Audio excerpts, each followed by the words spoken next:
Hello, and thank you, as always, for joining us here on Global Morning.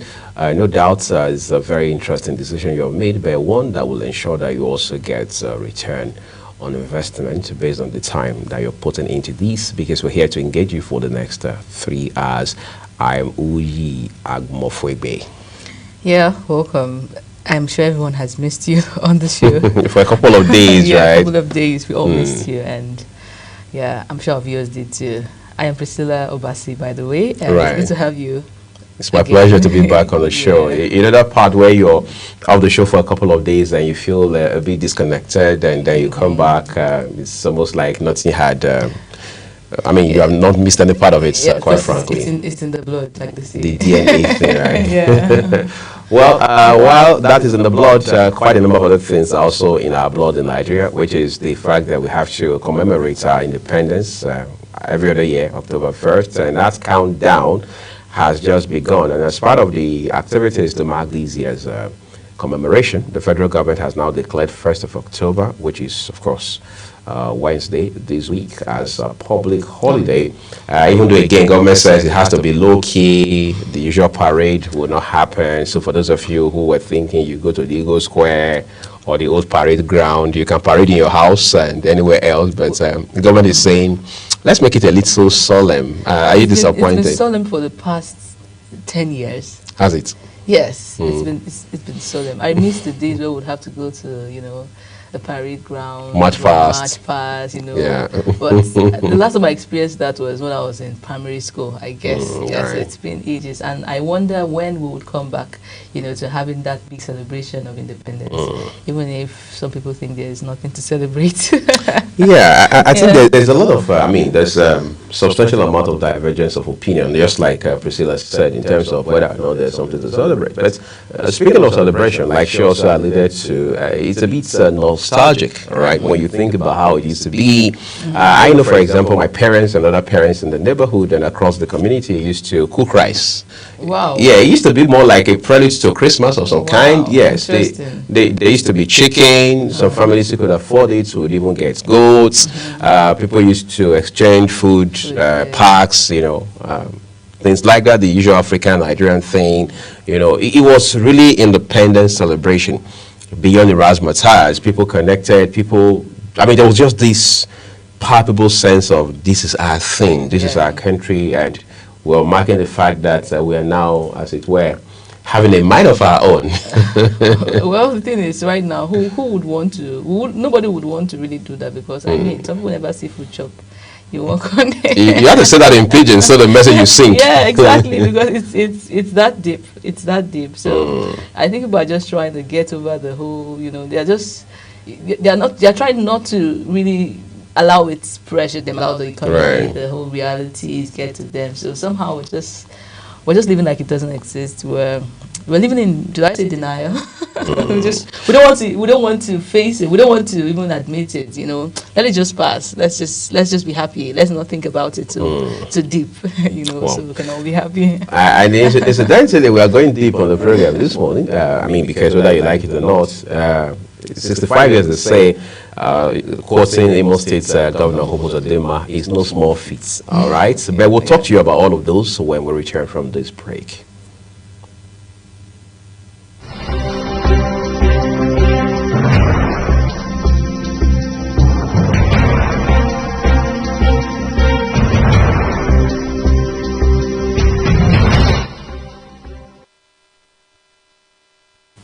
All right, Priscilla, I was just going to say this, right? It's interesting how that we, again, to sound like you a bit, we live in denial about some of these things. But one of the things we found is that the more people sweep issues under the carpet, the slimmer their chances of being able to find solutions. For example, no matter how much you try to celebrate, try to put on best clothes today and dancing shoes and throw parties all over the place, it doesn't change the fact that there's a whole lot of work to be done. And we do believe that there are people every day, both in government and outside of government in this country, and some of them even beyond the shores of our country, who are rolling up their sleeves to work, all right, to put in their, if you like, 2 cents, as they say, and things like that. But we must also use this as an opportunity, leverage this occasion, right, to again enumerate those challenges that we have, so we don't continue to live in denial and pretend as if all is well. Well, of course, there are things we need to celebrate. People say, for whatever it's worth, let's celebrate the fact that we're still together as a nation. Some had said by 2015 Nigeria will sever, Nigeria will be split, Nigeria will divide, what have you. But today, we're still together. Yes, we may be fighting ourselves on some issues, we may not see eye to eye on some matters, but we're still here. We're still having elections. Yet to say the elections are marked, the elections are flawed, the processes are broken, so much of reforms that need to be done and stuff like that. Can we be thankful for all of those? However, about the economy, are we where we ought to be on a scale of 10? How do we rate ourselves? I mean, quite frankly, regarding the economy. Well, the thing is, as it is, some of those things are really not in our hands. You know, no matter how we want things to change, they say everything rises and falls on leadership. Even if I believe that everyone has their own part to play, but I think there's an extent we can go, right? Individually, right? Individually, there's an extent we cannot do it. Like, we cannot do it, or we can only do our best. And I used to give this illustration. It's just like a child, you know, having a bad parent, and that child trying to change his or her parent, because some of us were born into these things. We don't even know the history of how it happened. So we need to really sit, reflect. Sometimes to bring that change, we need to go back to time. You know, you have to do a lot of investigation to really find the problem, the solution, even on an individual note. And how many people have the patience to go through all of that? So it somehow lies on our leaders to actually bring this change. When they do it, we don't need so much effort again.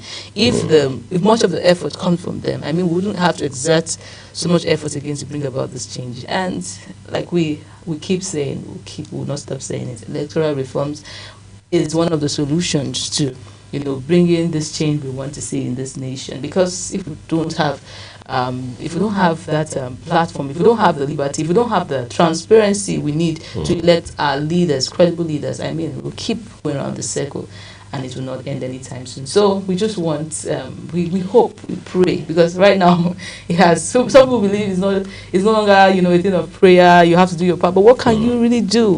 What can you do? We just need a miracle somewhere. I just feel we just need a miracle, someone that will just, you know, get this whole electoral reform working, and, you know, create that system that would be able to elect credible leaders of our choice. It's understanding that, yesterday, Ministry of Information did put up it was called a World Press Conference. We saw the Secretary to the Government of the Federation there, SGF Senator George Akume, who also apparently was speaking there on behalf of the federal government, precisely the president, and we understand some of the pointers of the federal government also took out time to highlight some of their achievements and all of that, which is, some of us believe, is apt, given that we must be able to put a finger on what we have achieved every year. Just like we say in the private sector, I mean, in the corporate world, you must have KPIs too, key performance indicators, to say this is how far we have come with infrastructure.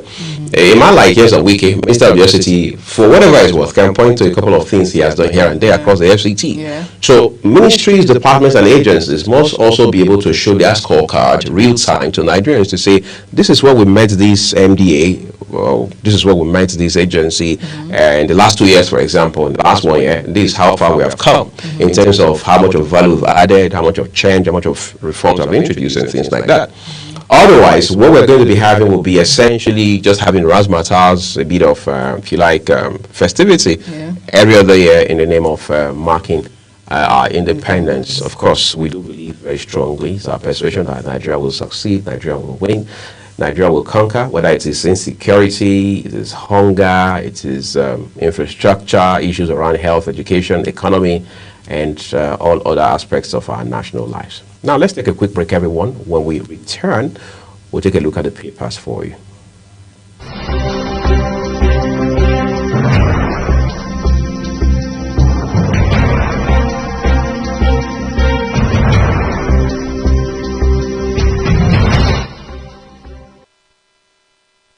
Nigeria at 65, a nation rich in culture, heritage, and resilience. from the banks of the river Niger to the hills of Jos, from the bustling streets of Lagos to the peaceful plains of Sokoto, Nigeria stands tall, united by hope, straightened by diversity. 65 years, the green and white flag rises high, a symbol of freedom, a promise of self-determination, a call to greatness. Through trials and triumphs, challenges and changes, Nigeria remains unbroken. Her people, bold, brilliant, and brave, continue to rise, innovating, creating, and shaping the future. The journey has been perfect, but it has been powerful. As we mark 65 years of independence, we remember the past, celebrate the present, and look forward to the future with hope. Together, we are stronger and united. Happy Independence, Nigeria! This message is brought to you by Global Television.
Thank you very much for staying with us. Right now, we dive straight to the newspaper segment. As usual, we're here to keep you abreast with the latest happening around you. And let's start with the Daily Trust. So on that paper, the very first story there, below the nameplate, I think that will also be the big story. It says, Northern leaders unite against challenges. Northern leaders unite against challenges. You find that read on page 4 and 5 of the Daily Trust. Just below that story, we have another story there. Arise TV presenter killed in Abuja robbery. That's such a sad one. Yeah, and it's all over the news today. That news broke yesterday, but we understand that it happened in the early hours. Incidentally, again, it was in the FCT it happened. So that has not only raised questions, as been the case lately, about insecurity, the insecurity in Nigeria's capital. All right, this we understand was in a private residence, and it was an armed robbery attack in the Kantape area of the FCT, I understand. Things like that. 29-year-old lawyer who found a passion in broadcasting, and we understand from her colleagues and even the organization she worked for was upward and forward, so to speak. But just before she could get to 30, life got snuffed out of her, and the organization, her family, and indeed the industry have lost another fine human being. This is really sad, and we pray her soul rest in peace. Incidentally, I think I saw a tweet from her that was, reposted yesterday on the internet, where she was saying, "I hope Nigeria never happens to me or any of my family members." Wow. That was a tweet she made some time ago, and you can see that from all of this, Nigeria has actually happened to her. This is really sad. I mean, this is really sad. We need to do so much. We need to do a lot in our security system. I mean, there's so much going on. There's so much going on, and this is not the kind of story we want to hear just before our independence. Independence. That's right. Anyways, let's just take it to the next story there. And there's a picture story there with the Vice President.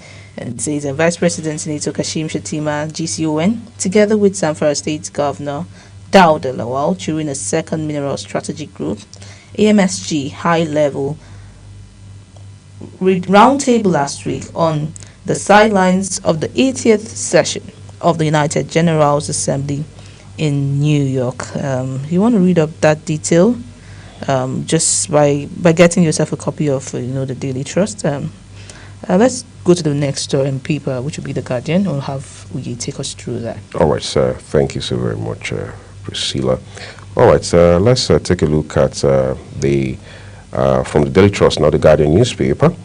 Here, just immediately above, beneath the nameplate, top left corner, with a picture of President Bola Tinubu. It says, North gets bulk of 330 billion naira social support, says Tinubu. FG cancels Independence Parade, insists Nigeria still work in progress. Maybe that is federal government's way of saying, let's keep the main thing. Federal government denies releasing or show local government allocation as court stops disbursements. But I still can't understand why a picture of the governor of Borno State is what we're seeing there. All right, let's look at the Star headline for you as well. Gas use has grown as Pengassan strike crashes power generation exports. As of dinner time yesterday, the parties in dispute talking about Pengassan, that's the Petroleum and Natural Gas Work Association on the one hand, and the delegation from the Dangote Refinery and Petrochemicals on the other hand, were meeting at the Ministry of Labor, where the Minister of Labor and Employment, who is the conciliator, was busy mediating behind closed door with these parties. But that headline has a couple of riders associated with it. The first one here says, crude exports freeze costs $110.8 million daily, power halves to 2,700 megawatts. Court stops Pengassan from disrupting Dangote Refinery. Dangote alleges unions plot to attack plant, assures Nigerians of fuel supply. Business leaders warn of sabotage as strike cripples production, threatens stability. Breno overtakes Osho as voter registration. He's 6.2 million. Bandits sack thousands in Katsina as we were false peace deals. All right, so going further down, this time the left-hand side of the front page of the Guardian newspaper, ASU issues federal government 14-day ultimatum over 7-point demands. Court declares Party Utomi's shadow government unlawful. You can read up those details on page 4. Debate over ethnicity competence deepens as INEC's succession battle begins. Those are all your headlines this morning from the front page of the Guardian newspaper. As always, we encourage you to read up details for yourself as Priscilla now walks us through headlines from the Nigerian Tribune. Okay, let's dive in straight. The very first story here above the nameplate. On page 3, you have a federal government program to deliver clean off-grid electricity to over 17.5 million Nigerians. There are 2 riders there. The first one says, cancels Independence Day parade. President to speak to Nigeria on October 1. Okay, next story. Presidency welcomes Jonathan to 2027 race. Says Nigerians won't forget his failures. Okay, that's a funny one there. We're just looking to see how all of this unravels, or the whole politics drama with Jonathan coming back to contest. It's going to be an interesting one, I guess. Okay, anyways, let's go to the next, the big story there, and that is on Dangote versus Pengassin. NLC joins Free, set for nationwide action. The writer there says, court stops Pengassin others from cutting gas supply to Dangote refinery as federal government meets disputing parties. We hope this ends soon, because they say when 2 elephants fight, The grass suffers. the grass suffers. The next story, federal government makes thesis submission mandatory for NYSC mobilization. I saw this yesterday, and this was funny. So they are saying that before you go for your youth service call, now you have to submit your project, your project to the By way of checking sharp practices. So what does that change? I mean, Well, government says it's part of efforts to ensure that certificate of racketeering is cut down to its barest. interesting. So does it stop the fact that people go to pay for projects and I can just easily Even by the roadside. I'm telling you, because the way it's done now, business centers are the ones that do projects now, school Right. projects. Yeah, so we don't have intellectuals again in the So that is racketeering in itself. yes. It's well, I hope this this is a positive one. I hope it will do what it's supposed to do. Anyway, let's go to the next story. British diplomat dismisses reports of genocide against Christians in Nigeria are false. British diplomat dismisses reports of genocide against Christians in Nigeria are false. Okay, they're dismissing that. That's, you read up on page 5. Next story, CVR figures hit 6.2 million as Bruno displaces Oshun. The North is not smiling in this one, and we trust them for the whole politics game. Anyways, let's go to the next story. Oyo Eyes 100 billion naira GR as Marking Day performs boosts economy, education, health care. Just below that picture story there, we have CBN OAGF deny releasing withheld funds to APC chairman, councillors, as court restrains UBA from paying out Osun local government allocation. Read of that detail on page 3. Next story, ASU issues 14-day strike notice over unresolved issues. You want to read of that on page 6. Finally, we have court declares Pat Utomi's shadow government illegal. That detail is on page 5. You read up details to get yourself informed of all these stories. And let's go to the next paper, which is the Daily Courier, and we'll have we take us through that. All right, quickly, first one here says federal government declares Wednesday public holiday for independence. Well, that much is obvious. Then the Star headline has a kicker: Nigeria at 65. Federal government showcases sweeping reforms, bold economic gains, with about 4 riders with that headline. Inflation eases, Naira strengthens as trade surplus widens. Mega highways and Eastern Rail Corridor to link all zones. What more do we have there? It says 7 million smart meters, Siemens initiative to boost electricity. Nigeria reaffirms leadership in Africa and UN peacekeeping. And going further down here, ASU gives federal government 14 days to meet demands or face strike. Then INEC denies suspending word delineation in Warri Federal Constituency. That's become a very controversial and knotty issue, where you have details on page 16 of the Daily Courier today. Wike backs APC, flags off key road projects ahead of 2026 FCT Council polls. Trump unveils 20 points peace plan to end Israel-Gaza war. Again, that's following his meeting with Prime Minister Benjamin Netanyahu yesterday. All right, FIFA deducts 3 points from South Africa for fielding ineligible player. This case has been a while coming, but I think we have found closure finally now. But you can read up those details on page 22 of today's issue of the Daily Courier newspaper.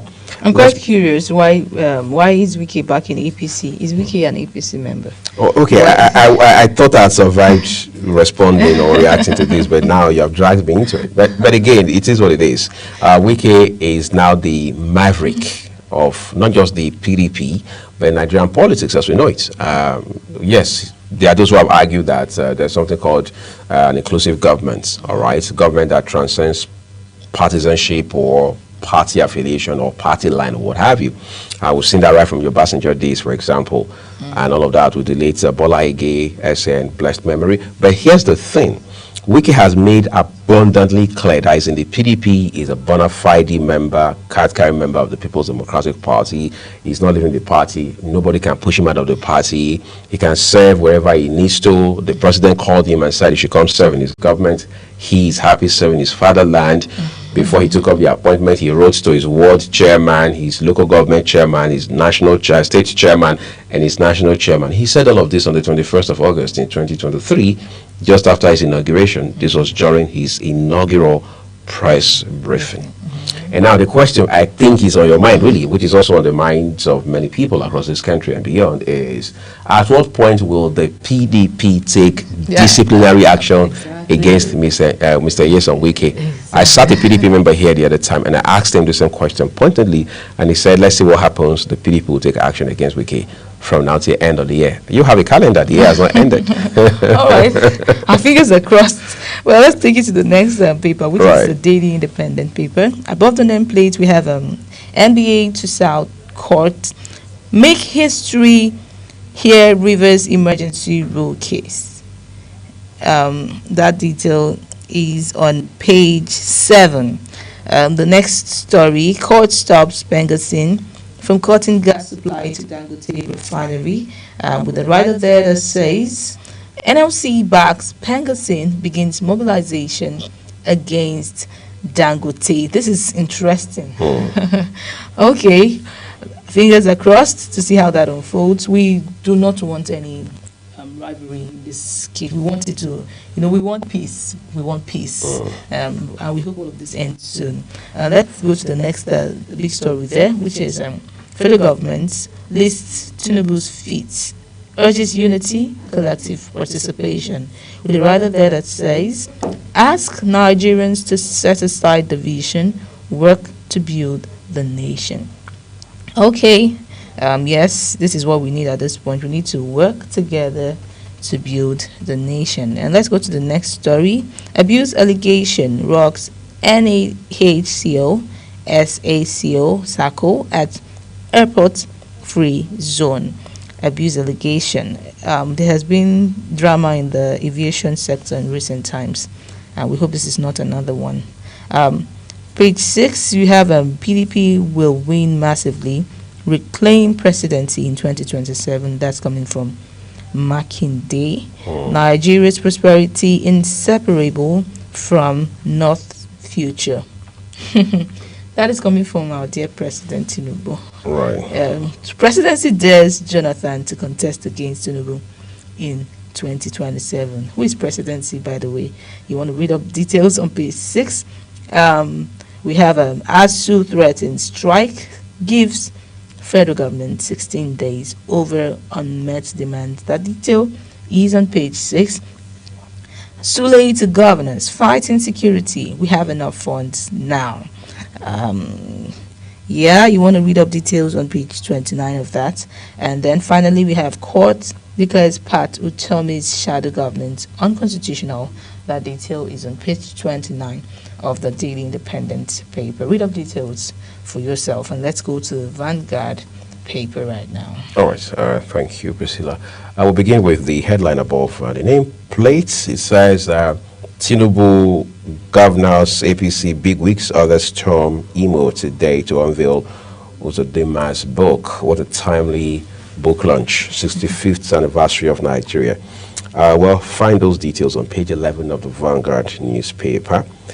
All right, well, what's more do we have here? 2027 presidency, no automatic tickets for Jonathan in PDP. Benga Hashim Group is the one to whom that is credited. A court stops Pengas and others from cutting gas supply to Dangote refinery. Two riders, the first says, we are not aware of any court order, Pengason. I love how Nigerians go about this part of not being aware of court order. Barricades, NNPCL, TAR, NMDPRA, NUPRC as strike begins. Presidency to Jonathan, Nigerians won't forget your dismal record in office. I thought they said he did what the other time, or is it like the narrative just changes as we inch closer to 2027? Of course. Okay, well, is expected. those are all the headlines I have for you from the Vanguard this morning. Let's take you now to the first daily newspaper. Okay, so on the first daily, just beside the nameplates there, we have over 6.2 million Nigerians complete online voter pre-registration.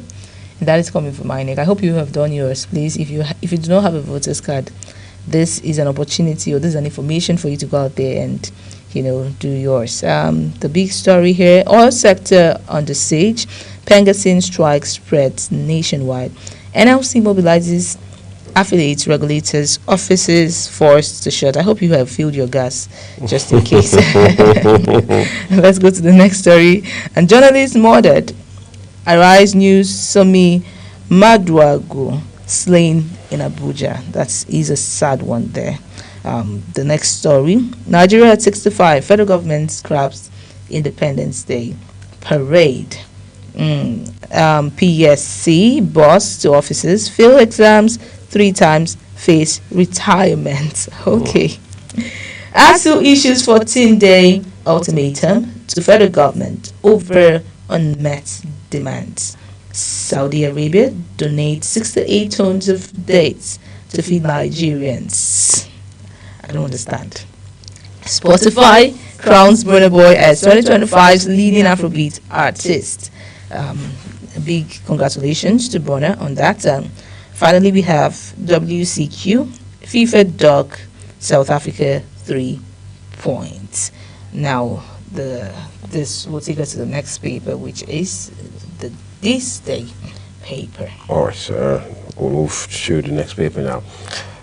Says above the nameplate of This Day newspaper, yes, above the nameplate of This Day newspaper, presidency, Jonathan free to run in 2027. Nigerians won't forget he ran economy aground. That's the APC there, or the presidency making an assessment. Says ex-leader engaged in frivolous spending put country in dire straits. All right. Arise News anchor Somtochukwu Maduagu, 29 dies in Abuja robbery.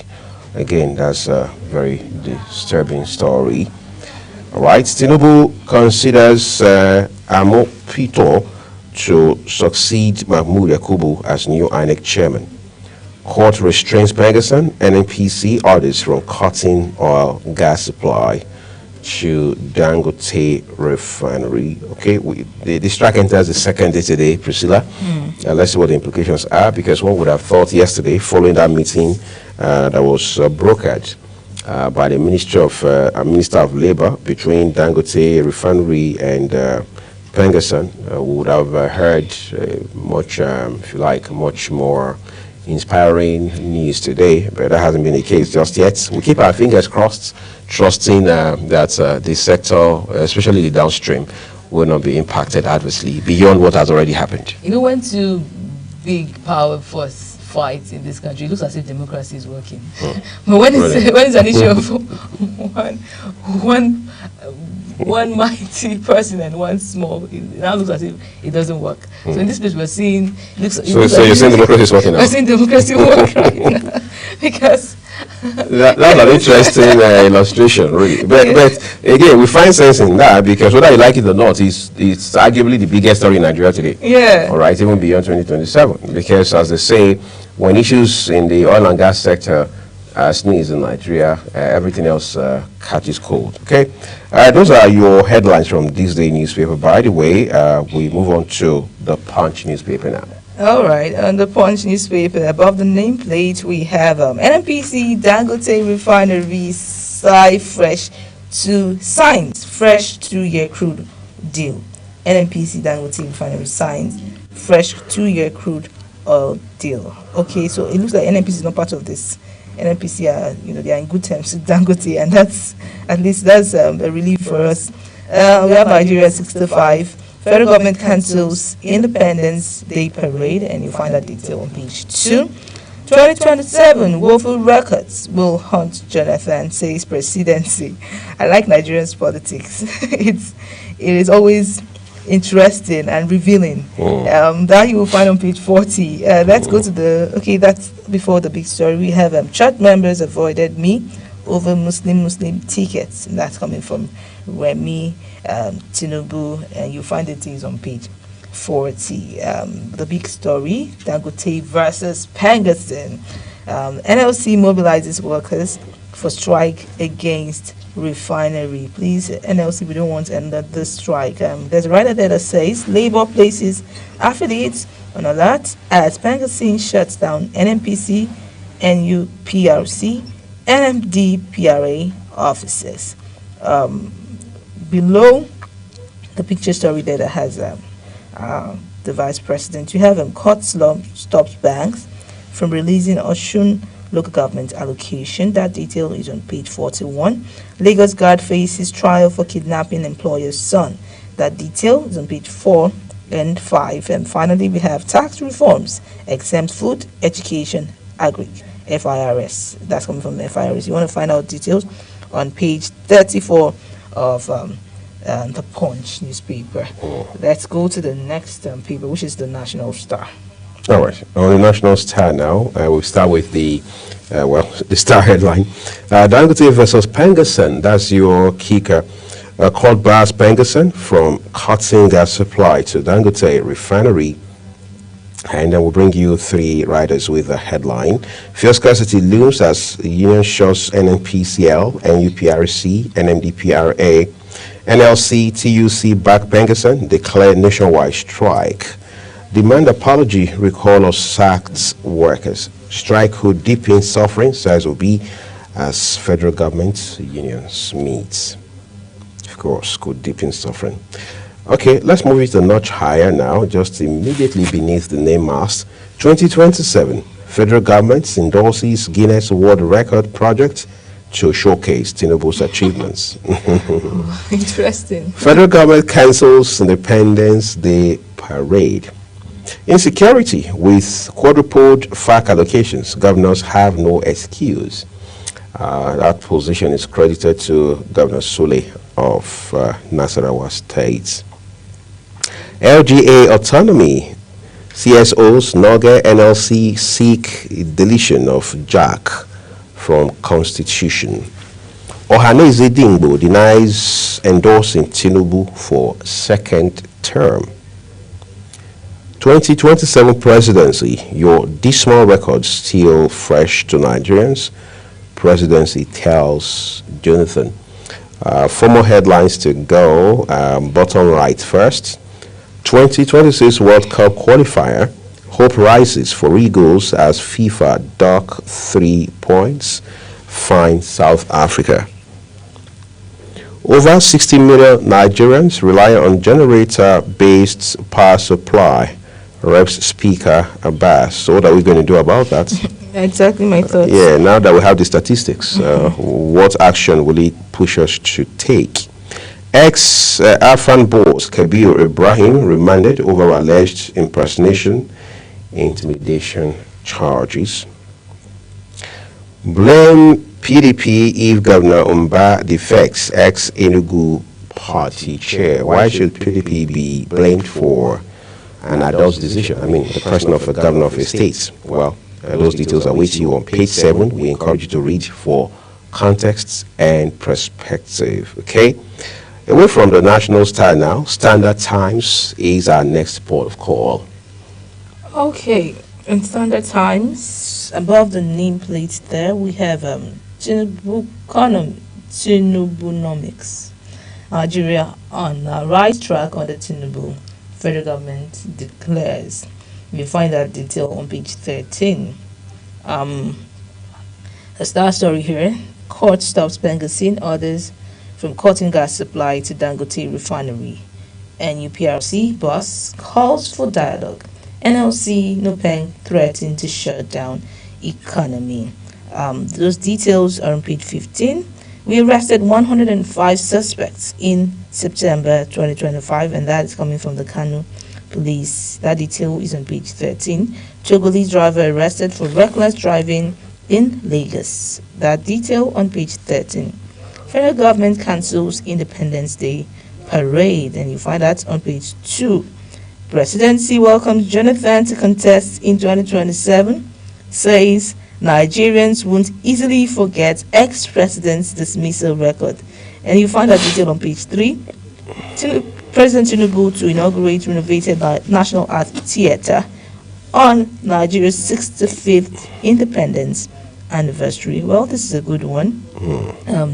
Federal High Court declares Pat Utomi's shadow government plan illegal. That detail is on page 3. On page 3, right? Yeah, page 3 of that paper. Federal government makes that submission mandatory for NYSC mobilization, and that detail is on page 2. I'm thrilled by how all the papers they carried the presidency welcoming Tinubu to contest and saying Nigerians will not easily forget his dismal performance in office. That he ran the country aground. Well, it's not interesting how all the papers are carrying that, and that tells you how Nigerian politics is intentional. But what are the papers supposed to do? Well, they're supposed to carry though, but it's not a coincidence that all the papers. Well, it's an awareness campaign for. So are you saying you sense propaganda? Of course, it is. It is clear that it is a strong propaganda. Well, we still love. A lot of Nigerians have great testimonies about Jonathan, especially how he conceded defeat. It showed sportsmanship, and I think for a lot of persons, that is something. But what do we say to people, Priscilla, who say that there was nothing really, spectacular about that? After all, the results were clear. The numbers don't lie, as they say. What other choice did he have? Well, we know how the Nigerian politics is, and we know how it is for the man in power, the man in position, the man on the seat. It's usually, he has, to a very large extent, the capacity to manipulate things if he wanted to, because even against the provision of the law. Well, that's how we've seen it play out. We've seen it play out. We've seen even the last elections. We saw a lot of funny figures, and at the end of the day, what did it amount to? It was dismissed. When you come out, from the polling unit and a voter tells you this is what happened in my polling unit with evidence, clear videos, of them counting the results, and we go to the collation center, everything is tweaked. You see collation results, cancellations, and everything everywhere, and nobody said anything about it. We still accepted it. So what can we say? For someone like Jonathan to concede defeat, it is a strong spirit of sportsmanship, and we really have to give it to him. Not everyone is. I don't see him as someone that is power toxic for him to do that. Yeah, so it's a good one. Well, we'll let him do whatever he feels is the best for him, because as it stands today, there's so much of controversy around. Yes, he wants to run. No, he doesn't want to run. Yes, he's consultant. I know the PDP wants him to come join them. No, we cannot get automatic tickets and blah, blah, blah, blah, blah. I'm sure a lot of these things will become clearer by the day as we inch closer to the election, because quite a number of things are still hazy. But one thing is established: the APC is the ruling party, so everyone else is just going to have to be up against the All Progressives Congress in the election. Well, we hope that plays out well. All right, sir. Those are your papers this morning, everyone. We do hope you read up details for yourself. At least that will help you find context and perspective. The headlines from the papers that we bring to you here on Global Morning are such that neither Global Television as an organization or the team here on Global Morning contributes in any way to those headlines or their details. All right, let's take a quick break. The rest of the program will be unpacked in a minute.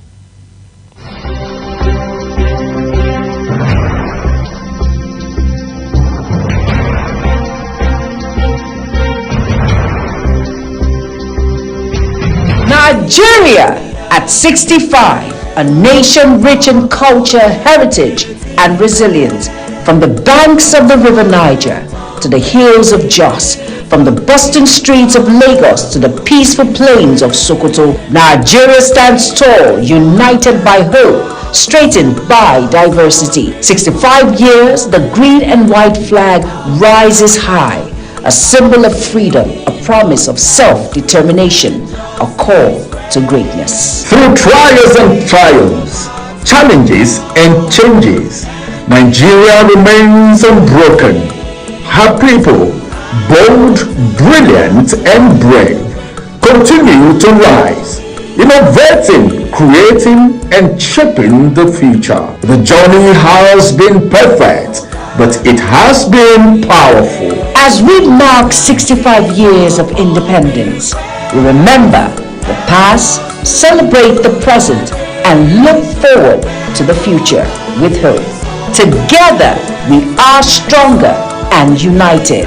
Happy Independence, Nigeria!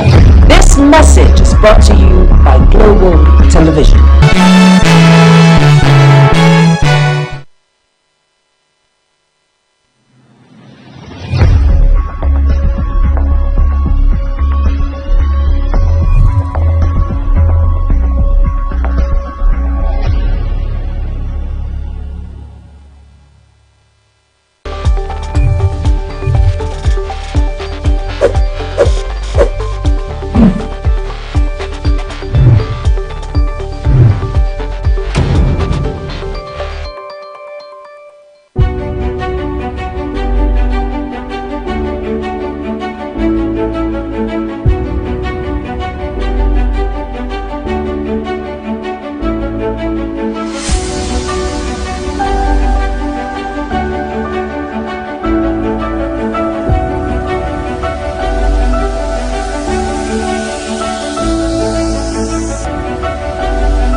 Good morning and welcome to Social Boards on Global Morning. I am Ogot Kumobner. It's a good day to look at what's trending on the internet. A popular philanthropist has called out teacher who sexually harassed her. Influencer and philanthropist Michelle Mokoro, also known as King Michi, shares her conversation with a teacher who sexually molested her and her classmates while in junior secondary school.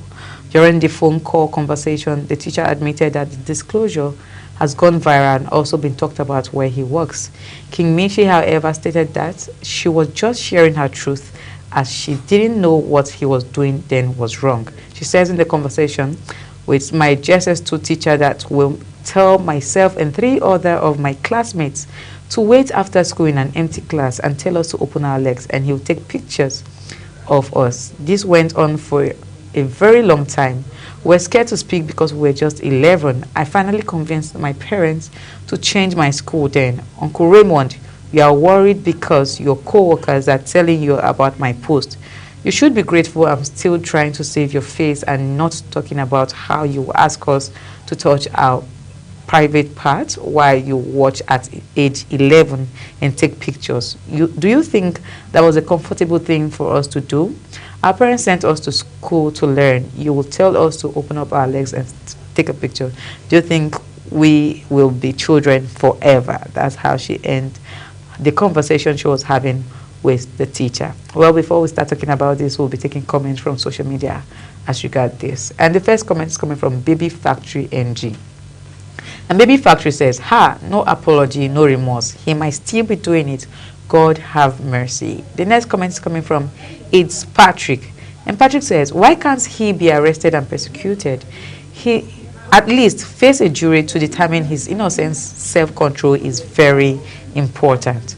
The last comment is coming from Jenny's Mill. And Jenny's Mill says, the man isn't even remorseful. See the confidence in the tone of his voice. Honestly, a lot of men are molesting children in different ways. So many pedophiles roaming around and they feel is right. It's always very good to speak up and tell your parents. And parents, always ask your kids questions.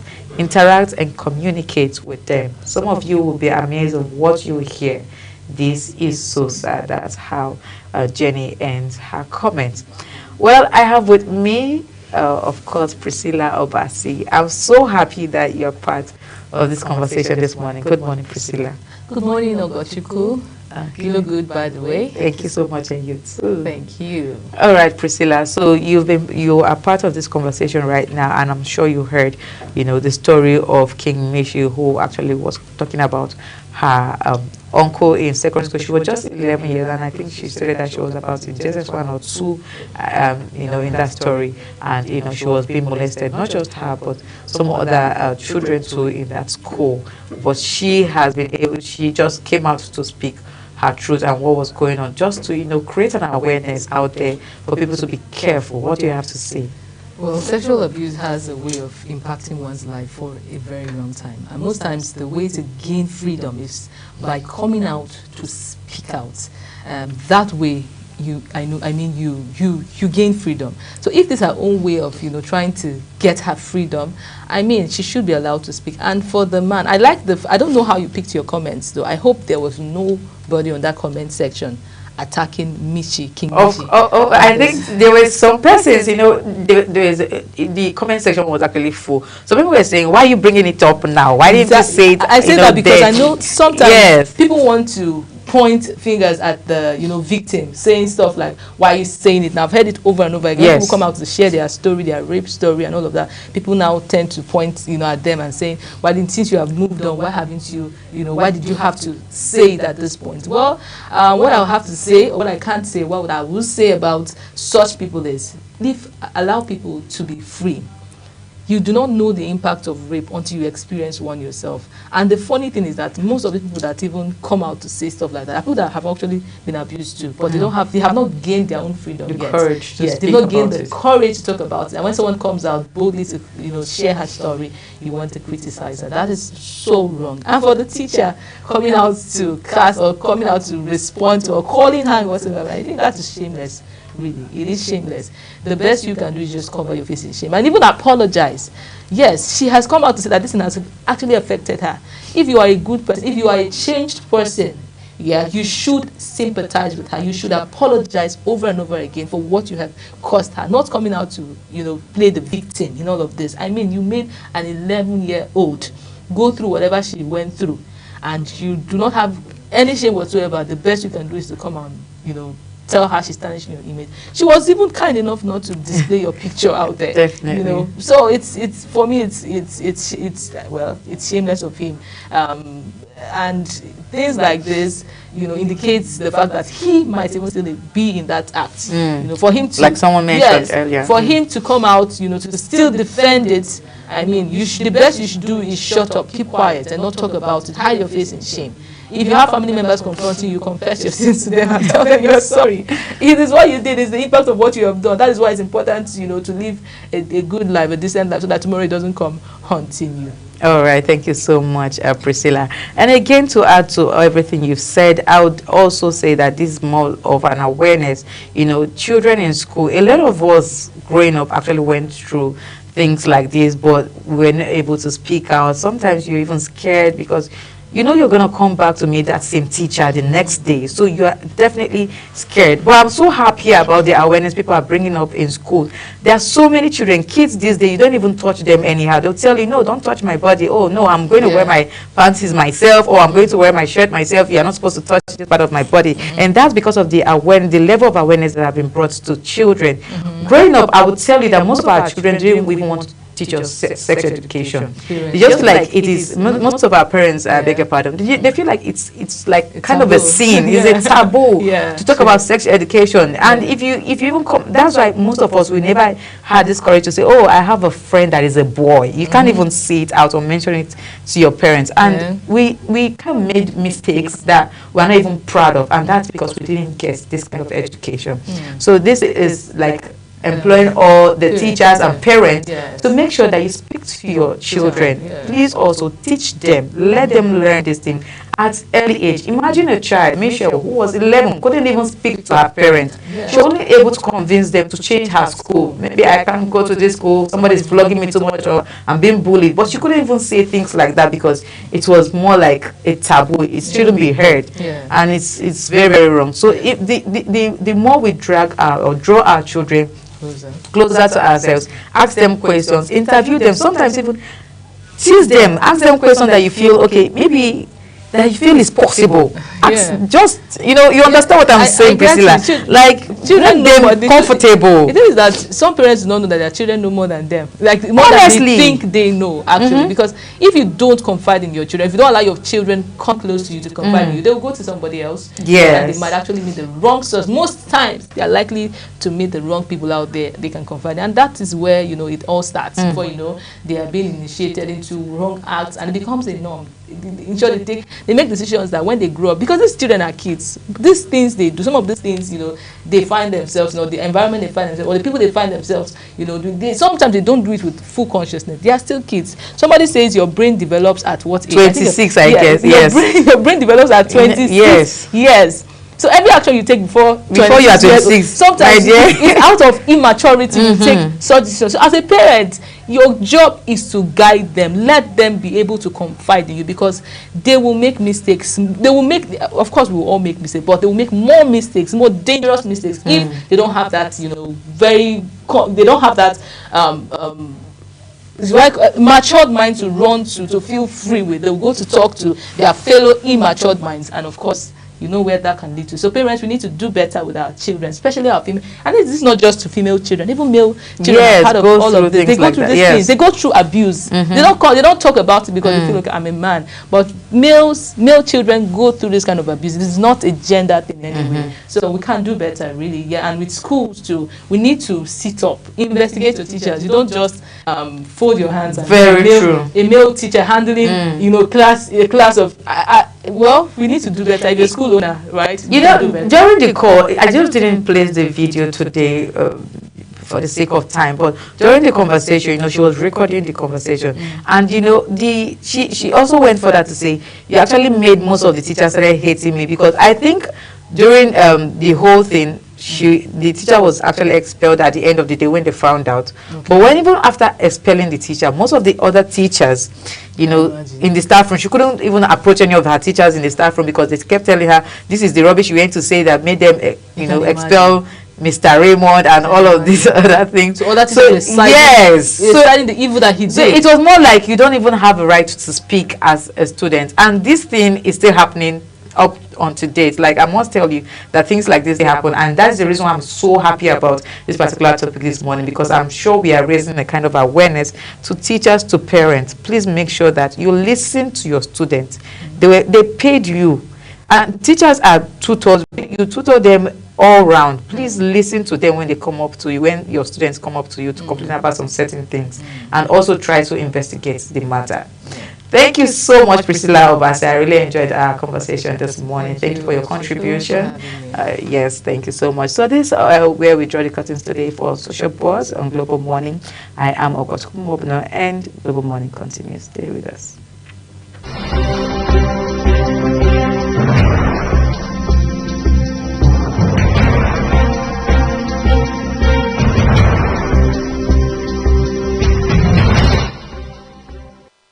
Nigeria at 65, a nation rich in culture, heritage, and resilience.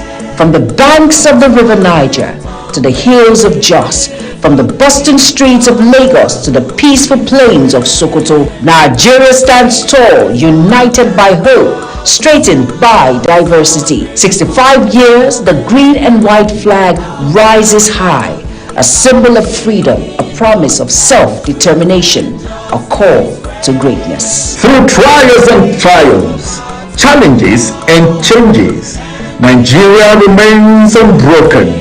Her people, bold, brilliant, and brave, continue to rise, innovating, creating, and shaping the future. The journey has been perfect, but it has been powerful. As we mark 65 years of independence, we remember the past, celebrate the present, and look forward to the future with hope. Together, we are stronger and united. Happy Independence, Nigeria! This message is brought to you by Global Television.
All right, welcome back. This is still Global Morning, and of course, we are coming to you live from the nation's capital, Abuja, on global television.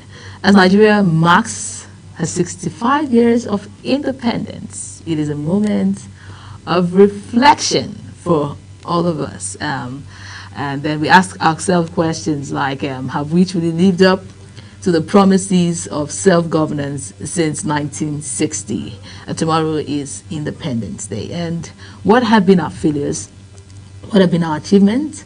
And what are the opportunities ahead for us? Now, joining me today virtually from Abuja to shed light on this information, this conversation is Agunloye Olalekon, an information professional and a public commentator. We will be talking about the journey so far, Nigeria's independence. We're evaluating 65 years of nationhood. You're welcome to the show, sir. Good morning.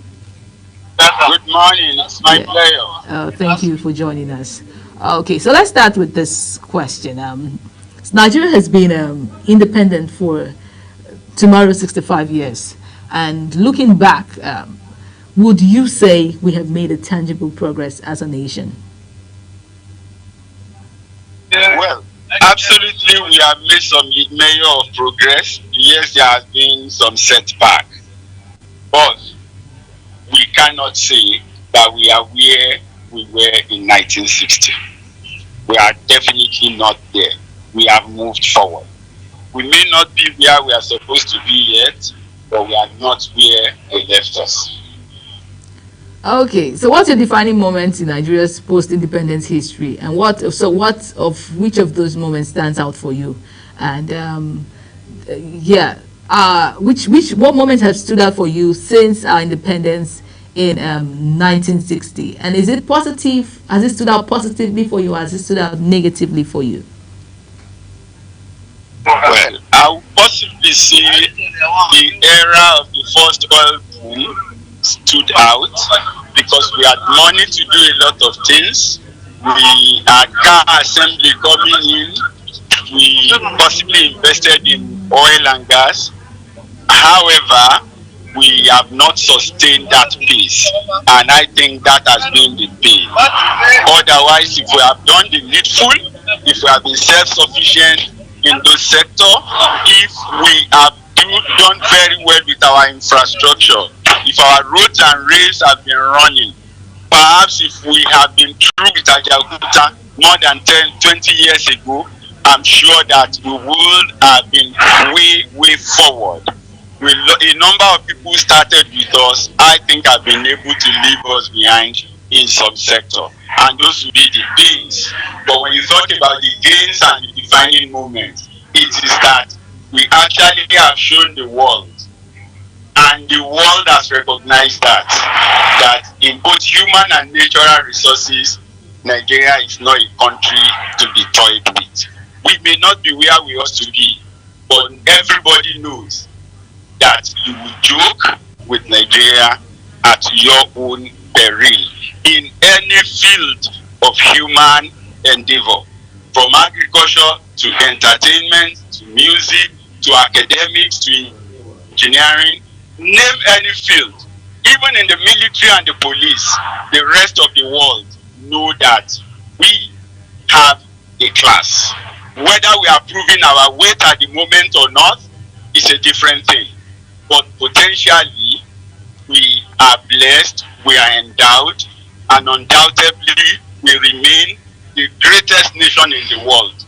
Whether we have assumed that class or not, it is not easy to have 300 tribes or more in a simple space, and they have coexisted. That kind of complexities does not exist elsewhere in the world. So we are a great people. We have a great nation to run, and I think that we are gradually preparing to take the world. And if we keep doing what we should be doing, every nation will have a reason to fall back to us in every facet of life. And that's my belief. Okay, thank you very much for that. Some people argue that our democracy is still fragile. Some people even say that it came premature. We're not ready for democracy when it came. Do you agree with all of those opinions? We are a democratic people by culture and tradition, but we are not a presidential system people. And so I would say that the presidential system is one of the things that have drawn us back. We may not have the British or the French parliamentary, but the Nigerian natural traditional system, we are a parliamentary people. And any form of parliamentary system will favor our democracy better than the current unitary-styled presidential system that is wasteful, that is bogus, and in my opinion not ambitious enough to connect with the people of Nigeria. Okay, so what do you suggest? What if you were to give if you were to give your own opinion, if you were to give your own recommendation, do you think, what kind of presidency do you think we should run with that would help us as a nation, that would make us more productive, that would make us stand out? But we should not have a presidential system where the president comes by election. We should have a more representative democracy, in which case nobody contests to be governor, nobody contests to be president, nobody contests to be local government chairman. Let's have the councillors, and when they are elected, none of them become the chairman, by virtue of whatever the party or the people that emerge will determine. Let's have the National Assembly and let them also, whoever has the majority or whichever parties are able to form alliance will get us somewhere. Imagine that we have a parliamentary system close to maybe that of the British in 2023.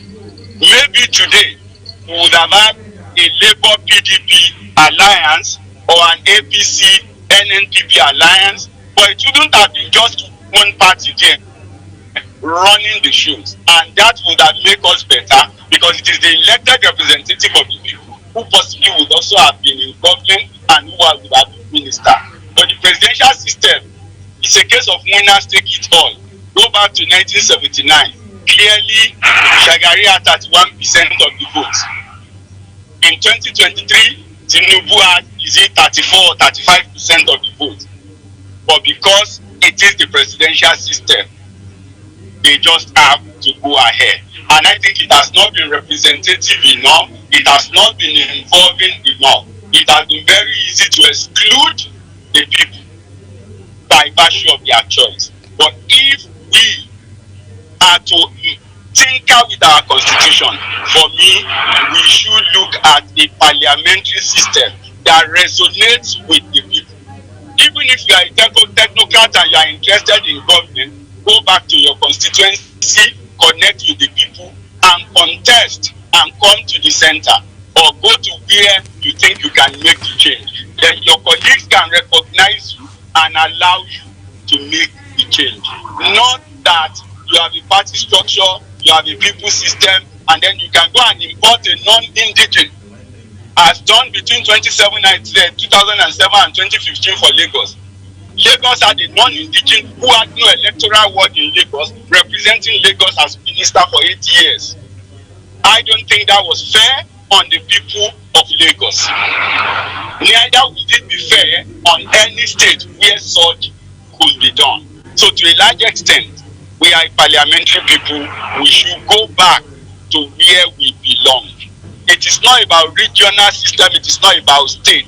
Even if we decide that local government will be our federating unit, so be it. I think that almost every local government in the nation, not even the state, has sufficient resources, both human and material, to survive. The thing is that we have stifled development at those levels because you are imposing people on them from the center, you are imposing policies from the center that cannot resonate and cannot sit with the peculiarities of the different people in the nation. So we need to get a system that is bottom up, not the presidential system that is top down. And that's why today everybody shout the name of the president, even when there are things that some agencies should have done and they have not done. So basically, we must go away from this assumed American contraption. Now, I paint another picture. If we go back to the founding father, there is an Ahmadu Bello who felt we are different and we should understand our differences so that we can work together and work effectively. But we have a slick who thought we could forget our differences and just run anyhow. Of course, there was the hour in between who think that if there is even development, people will be able to forget the differences over time.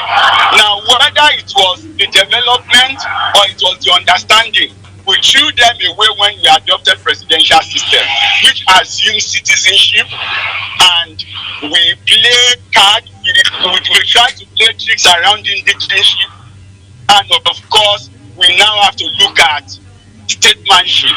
All those things will definitely not work because you're kidnapping the election, or do we call it capturing the states, as PDP said in 2003, will not automatically translate to dividend of democracy.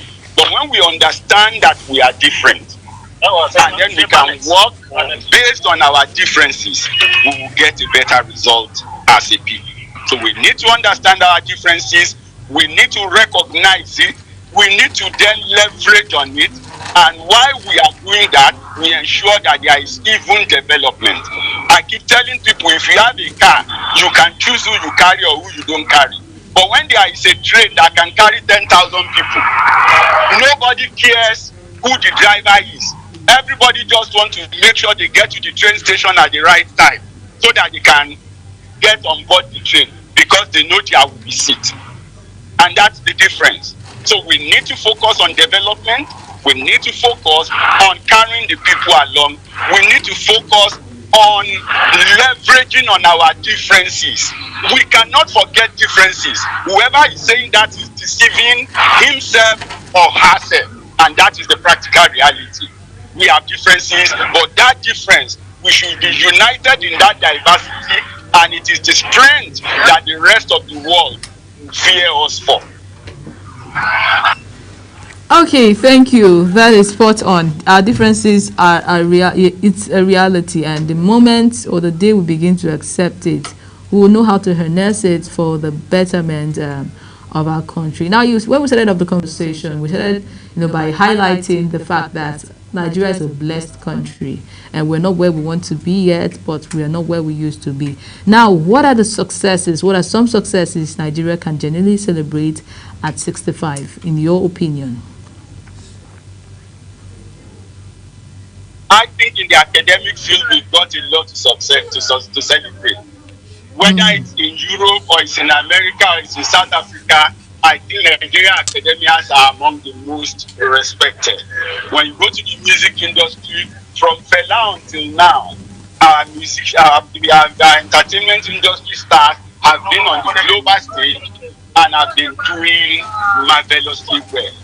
In the little time that our military have experienced in international engagement and in peacekeeping, whether it is the army or the police, I think that the rest of the world has recognized that we are people who are great. If you also go to sports, name the sport and you would find a shining star in every game that Nigeria is involved with playing. Every game that we have been involved with, you will realize that we are people who are. Is even the excellence or the ability of our kids in schools across the world, you will realize that they have performed. I'm sure we have won the other 16 World Cup better than any other nation in the world. Despite that we don't have the facilities, despite that our children start late, despite that they play on the street, despite that there is no proper coordination, I think we've been able to put our hearts together. At some point, the resilience of the people have spoken. And then when you come to resources, we still have the expanse of land. When the world rely on palm oil, the British government came here looking for it. When the whole world was looking at oil, we have oil and gas. And in the immediate future, when they will begin to look at even electricity, we know that we have got lithium in abundance. Iron and steel has been there forever, and it's an area where we have abundance. So you will realize that human resources, we are blessed. Material resources, we are blessed. On the surface, we have splendor of agriculture. We have 7 vegetation fields. I'm not sure of any other country in the world that has what we have in terms of vegetation. Nigeria is still the most well-drained when you come to water resources across the world. No nation has the number of rivers and streams and water channels that we have. And when you go under the ground, any mineral you can think of, you are also going to find it there. So if you tell me Nigeria is the world beater, we may not be beating them yet, but when we get our resources together, when we get our acts together, which will not be long, the rest of the world will know that Nigeria is indeed the nation God has built to run the rest of the world. And that's my thing. Okay, thank you very much. Spot on. Good highlights there. On the other hand, where have we, I don't want to use the word failed, but you know, it's important to call it as it is, so that we know how to pick our lessons and we know how to forge ahead. So where have we failed most? Leadership, governance, unity, or is it economic development? Well, we have failed in the area of sincerity of purpose, whether at the level of governance, at the level of the community, or at the level of the people.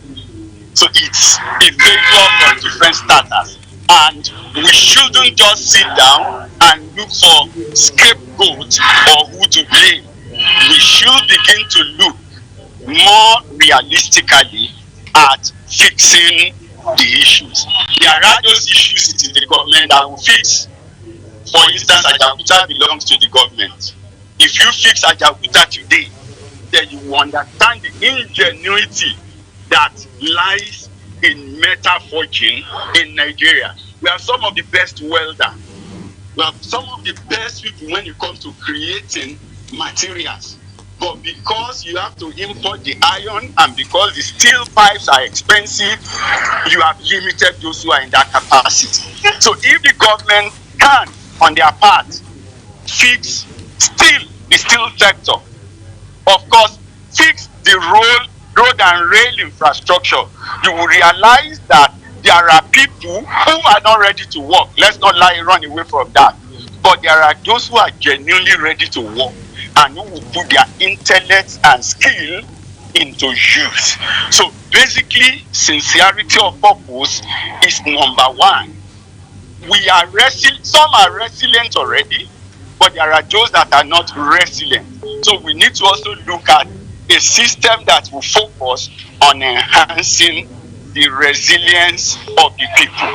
That, okay, I want to stay in Agbo and I want to grow banana. I should be able to stay in Agbo, have electricity to do preservation where I need it, let the road network be there for people who want to come and take away the banana, while I can stay there and do my life. I've been to a village in the UK that was just like Bentley is about 40 kilometers or thereabouts from London. But I saw people there who were 80, 90 years old who have never had reason to go to London all their life because whatever they want was available in that village. And so they are okay living there. So we should be able to allow people to be where they are, do what they want to do, and contribute their quota to the nation. In the agri sector, it's time we stop talking about mechanization and we actually mechanize. It's time we start talking about processing and we actually process. Now, we keep talking about post-harvest decomposition and you see ministers upon ministers in agriculture lamenting that.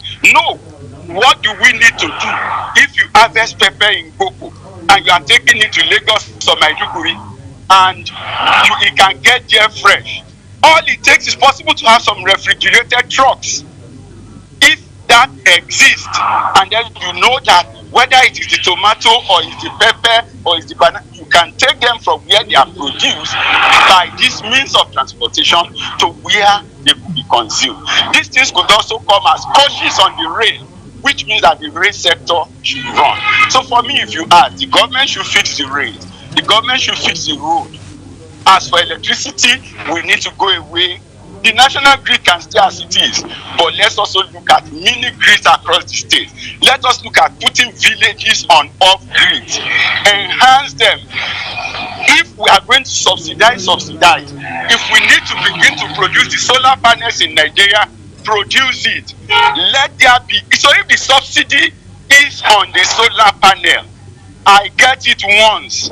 It's not that every day you are giving me darkness and government is subsidizing the electricity. No.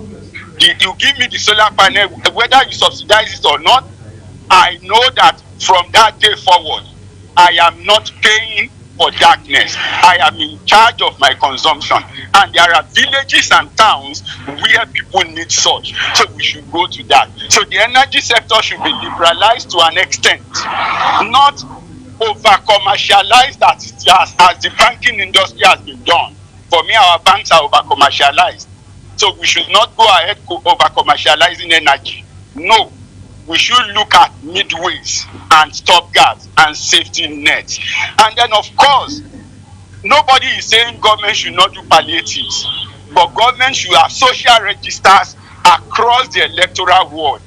The 8,809 of them, the social register should be displayed. So people should be able to see it and know who is actually poor in the community. And if you think you are not poor, you don't want your name there, then remove it. So that when government is reaching out to the poor, they will not be giving it to people who have at the expense of people who do not have.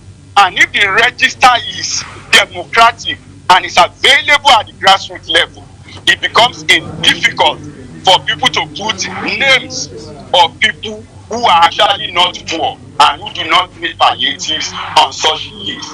So sincerity of purpose, that's what I would say. It's because I'm not sincere, that's why there can be moral corruption, that's why there can be financial corruption, that's why there can be postage stealing and diversions. It is because there is no sincerity. Where there is sincerity, there will be proper record. Where there is proper record, there will be less failures, because the process can be easily monitored based on available, correct, and forthright records. All right, thank you very much for that. Nigeria's population has very young people. We have young people, in our population.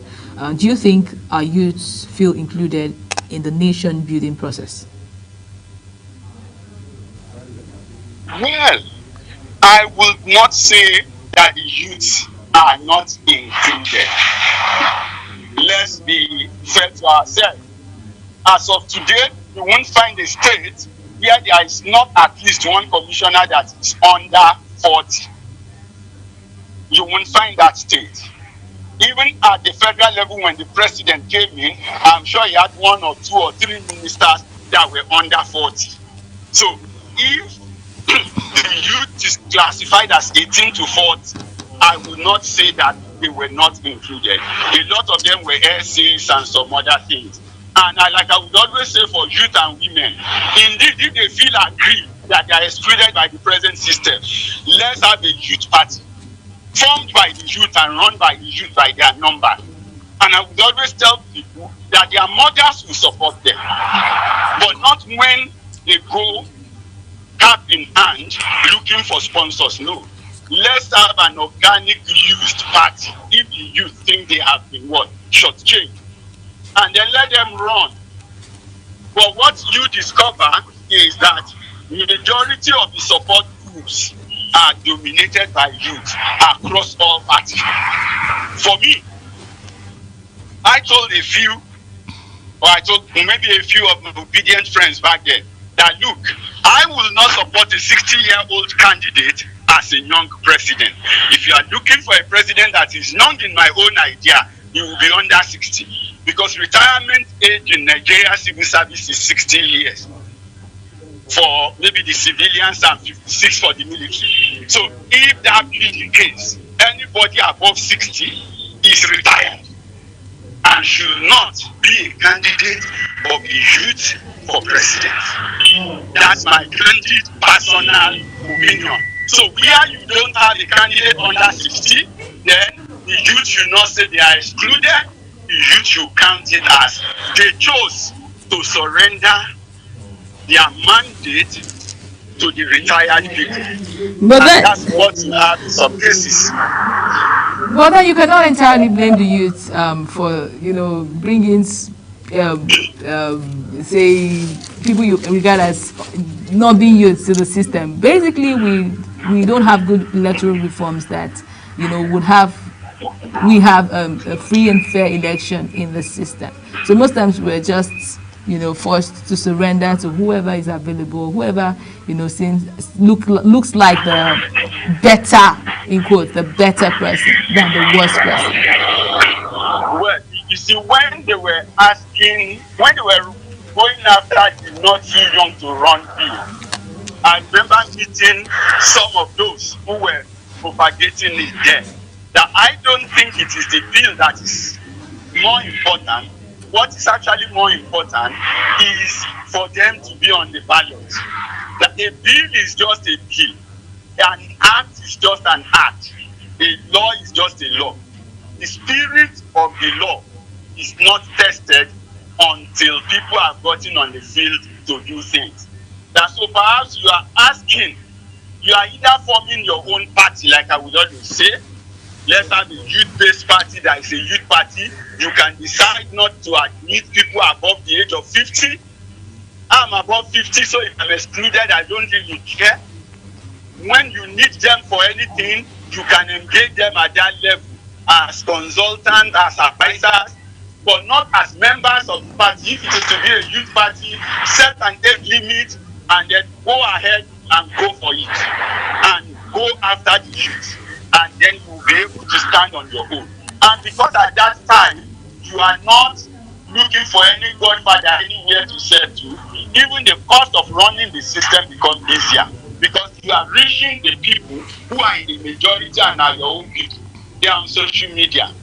They are on the streets. They are on the football field.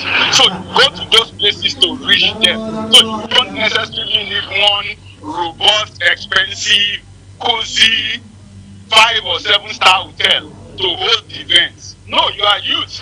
We gather in the stadium, you gather in the city parks, and you do whatever you needed to do and shake the system a little. But I don't see the youth of today taking that part strongly. Rather, what they are doing more is calling favor from the retired people. And so, if you keep calling favor from the retired, they will continue to put you where they think you should be and not where you know you can be. So as long as they pay those services and those they continue to put the elders and the rich men, the youth will not get their numbers in the place that should be. Then of course again, the presidential system also has a way of playing down. I can't remember the last time America had the president afford. In the last series, we've seen a beating, we've seen a Donald Trump, who possibly were coming in there even after their 70s. Perhaps the presidential system has its own hatred for actually giving the opportunity to younger people to do things. But in parliamentary environments, you're going to see people 19, 21 finding themselves in parliament. So early enough, you have an early start in government. But I'm not sure as of today how many of our senators or House of Rep members are under 40. You can count them. They are very few. So those are part of the limitation why I think that we're actually running a system of government that is alien and not receptive. All right. Thank you very much, sir. Thank you, Mr. Ogunloye Olalekan, for your deep insights at Nigeria, stands at 65 at a crossroad, and we have achieved much, like you have said, but we also have much more to do. Independence is not just about freedom, but about colonial rule. It's about building a nation that truly serves its people. And we really hope for the best. Nigeria Clock 65, we hope, we pray, and, it is also our responsibility to do the part we can do. It has been an insightful conversation on Global Morning this morning, and this is how far we can take it on this segment of the conversation. Next segment comes up with Abumefwebe taking us through another insightful topic. Please do not go anywhere. I am your host, Priscilla Obasi, and Global Morning continues shortly.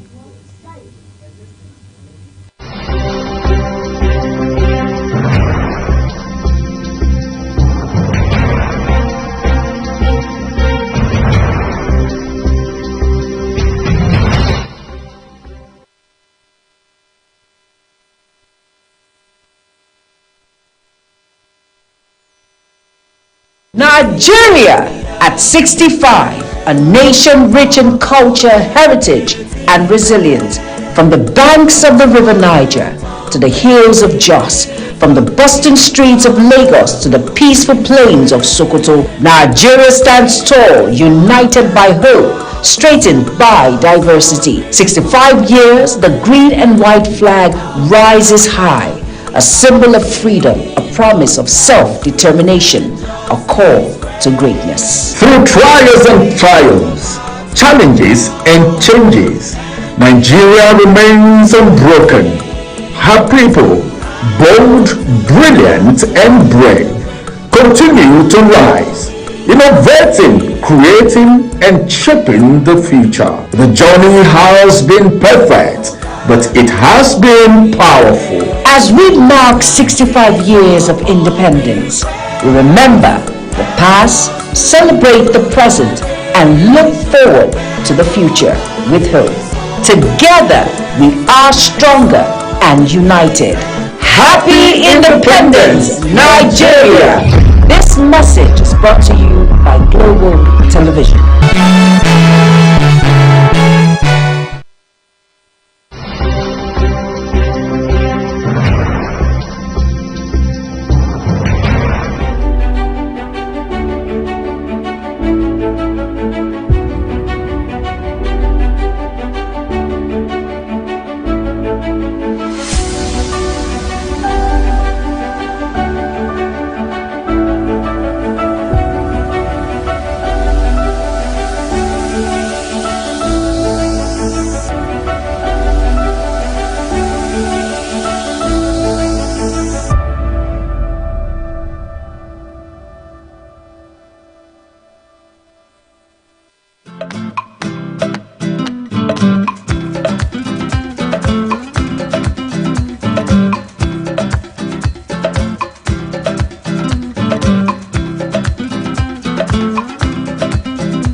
All right, so we're counting down to Nigeria's 65th independence, all right, just a matter of hours away, quite frankly. But then the conversations have already started, given that whether you like it or not, we're saying as a nation over 6 decades of independence for many countries.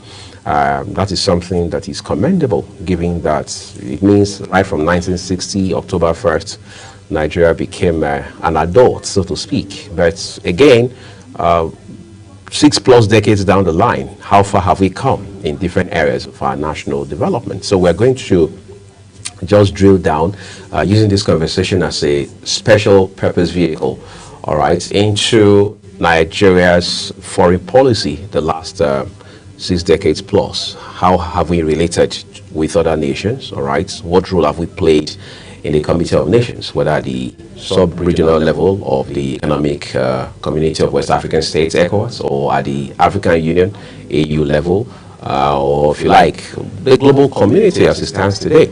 Because whether you like it or not, Nigeria, like most other countries on earth, has also attended every other year the United Nations General Assembly. And today, there are those who now say we should put a hold on attending this event, given that Nigeria has much more pressing priorities to attend to, as against just going there to talk. I mean, making the whole place a talk shop and things like that. So to help us find sense in this direction, I'm joined by foreign affairs analyst, who is Idris Shaibu. Idris, it's been a long time you've been here. I'm thinking over the top of my head, it's almost 2 years now. That's quite a long time. It's a pleasure to have you on the program. Thank you. Thanks for having me. Great. It's been a while. Of course. All right, sir. Let's move things real quick. Let's begin with our foreign policy. Now we have Ambassador Yusuf Chuga as the Foreign Affairs Minister, and we also see how much of work has been doing in ensuring that Nigeria is not at a disadvantage of any kind in terms of how we relate with other countries of the world. Then you have those on the other hand who say that, look, our foreign policy framework needs to be reviewed for whatever reason, maybe in line with today's realities and all of that. And of course, there's the Donald Trump factor as well. Help us find sense in this situation. Okay. Thank you once again. When you talk about foreign policy for a sovereign nation, it's very, very key. In fact, any small mistake on your foreign policy affects virtually economic, political, and all your strategic apparatus. So Nigeria as a sovereign state, Nigeria became a sovereign state in 1960. I don't want to go deep into the history of our foreign policy, but anytime you are discussing about foreign policy, you cannot deny maybe mentioning Prime Minister Tafawa Balewa, who laid the foundation of Nigeria foreign policy direction, how Nigeria will relate with the outside world for some gains and also for some strategic measures to put Nigeria on that global map. It was Prime Minister Tafawa Balewa in 2 of his addresses in August 1960 and also October 1960, where he told the world about Nigeria's foreign policy, how Nigeria will relate with the outside world. And most of his conversation is centered Nigeria for Africa at the centerpiece of Nigerian foreign policy, apart from after our national interest, because it is your national interest that, guide how you are going to relate with the outside world. What are these national interests? Economic, your political measures. Are you going to practice democratic system of government and all that? So Tafawa Balewa told the whole world like that, and from that time it has become our foreign policy. I think there is a little shift along the line, after some leaders took over from his predecessor, stick to this culture of putting Africa at the centerpiece of Nigerian foreign policy. We have seen, our intervention in some countries to have their independence, or even the apartheid regime in South Africa. We see how Nigeria, spend even a lot of money, even what's it called? Zimbabwe, the apartheid regime that is being controlled in South Africa. And President Olusegun Obasanjo, when he was as a military head of state, I think he spent about $20 million for, Zimbabwe to have their full-fledged independent. So these are the foreign policy. And that was a lot of money back in the day. A lot of money back in the days, So Nigeria foreign policy is not different from other countries, but sometimes you have to, all these your guiding principles, how you are going to relate with the outside world. But now, foreign policy is very, very important, But now there is some observation, some strategic observation that Nigeria has derailed from that, what's it called? From that his traditional foreign policy. Well, how did we miss it? Can we blame that on military intervention? Not really military intervention, but after the coup in 1966, even coup after coup, right. Yes, in a way have affected our foreign policy. But the one that put Nigeria as a pariah state was that of Abacha's regime, that Nigeria was totally, upset on the global map. When they've imposed a lot of sanctions on Nigeria. So it was in 1999 when we embraced nascent democracy that President Tinubu now went on. Obasanjo. Right. Sorry. Obasanjo embarked on shuttle diplomacy to regain Nigeria's, prestige on the world, on the global stage, And with that, we've gotten a debt relief, and investors came into Nigeria from different parts of the world, particularly from the Western Europe and United States. They came here, and at least even many economics analysts will agree with me that we've achieved some tremendous achievement with that. So Nigeria was able to relate with the outside world, even intervention in some Africa's interests. We have deployed some of our strategic tools to address some of these issues in the continent and in the region. And the West African region is also also a very key element of Nigeria foreign policy. But some of these strategic moves now, they are, I will agree with some of that foreign policy observers that we are having some decline in that area. We saw the coup in Niger, our neighbor here, what of conflicts in the Sahel and all that. So we still have a lot to do. So Nigeria's voice is somehow declining in that international scene. So something needs to be done. There are people who believe strongly, experts in the field, that Nigeria often comes to negotiate in the international space, international politics, diplomacy, or economics, from a place of weakness. Now, I'm asking you, is that true? Is that the case? And if it is, what are some of the factors responsible for that? Because, we've had democracy here for the 26th year running. Thank you. Like I said, your national interests regulate your foreign policy. Foreign policy is how a country relates with the outside world. Right. You have to put in some strategic measures so that you will not miss out. It is very critical, when a country misses its foreign policy direction. Nigeria is not different from other countries. For example, the recent, the ongoing United Nations General Assembly, which has now ended, we saw other Africans' view or observation on the reform of the United Nations Security Council. And Nigeria too also included its voice for the reform of United Nations Security Council and other global issues. Come to your question, Nigeria, the reason why we are having some issues or decline in our foreign policy, although we have achieved, there are some areas that we have achieved in our engagement with the outside world. But now, currently, because of the reality of the world, you have to review your foreign policy, you have to ignite your relation with the outside world, your strategies on how to relate with the outside world. Currently, Nigeria's voice is absent because we don't have ambassadors in our foreign missions.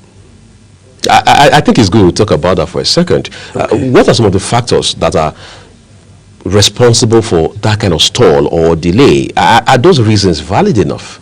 Yes, that is why I'm telling you. In the area of recruitment, Nigeria Ministry of Foreign Affairs is saddled with that responsibility. For foreign missions? For foreign mission. We have career diplomats that are posted outside the country to represent Nigerian interests abroad. So sometimes in the area of recruitment, deploying ambassadors, I think for some strategic reason, these are people, this is their career, they are into it. So you see that we mix. I'm not saying our leaders should not include non-career diplomats. By way of political appointments. By way of political appointment. But the number should be minimal.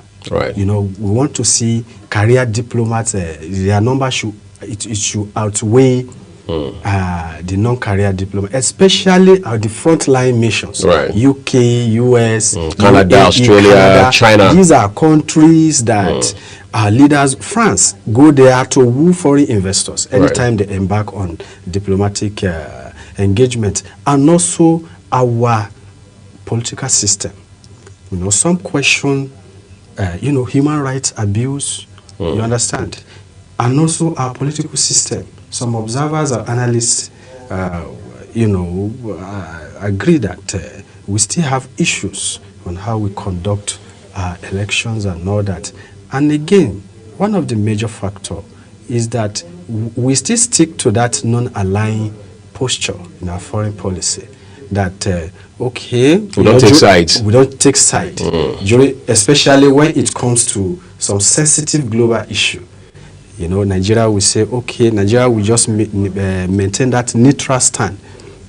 Is there anything wrong with that? Particularly, yes, it's a diplomatic strategy. But with the current, I'm a realist, but with some element of liberalism in me. But when it comes to some strategic issue on the world stage, that a country is taking a direction, you cannot deny the fact that this is the reason why Russia is attacking Ukraine. This is the reason why Benjamin Netanyahu is bombarding Gaza. So in that regard, would you say Nigeria should have taken the same step as South Africa, for example? Because South Africa's view and position are very clear on Ukraine, China, Russia, Ukraine, and of course the Gaza issue. Of course. That is why I said some strategic, you need to take some strategic decision on some sensitive international issue. Right. You don't have to deny the fact that things are not happening for a reason. So as a sovereign, Nigeria is one of the most powerful, is among the most powerful nations in the world. In fact, our president is among the most powerful leaders in the world. So I am not saying we should overuse our diplomatic tools, but when it comes to some issues, we have to take direction. Let me talk about the economic aspect of it. Before now, nations have, are with the financial international system. I think the vice president also called the world, told the United Nations that we need reform, not even the United Nations Security Council alone. Even the financial system, William Ruto also said that. And these are germane issues. So now we have BRICS that is trying to, some will agree with me, that is trying to challenge the Western, financial dominance. Right. Even though China, that is leading this course, have denied that they are just doing it for some strategic reason. But Nigeria, it took Nigeria years.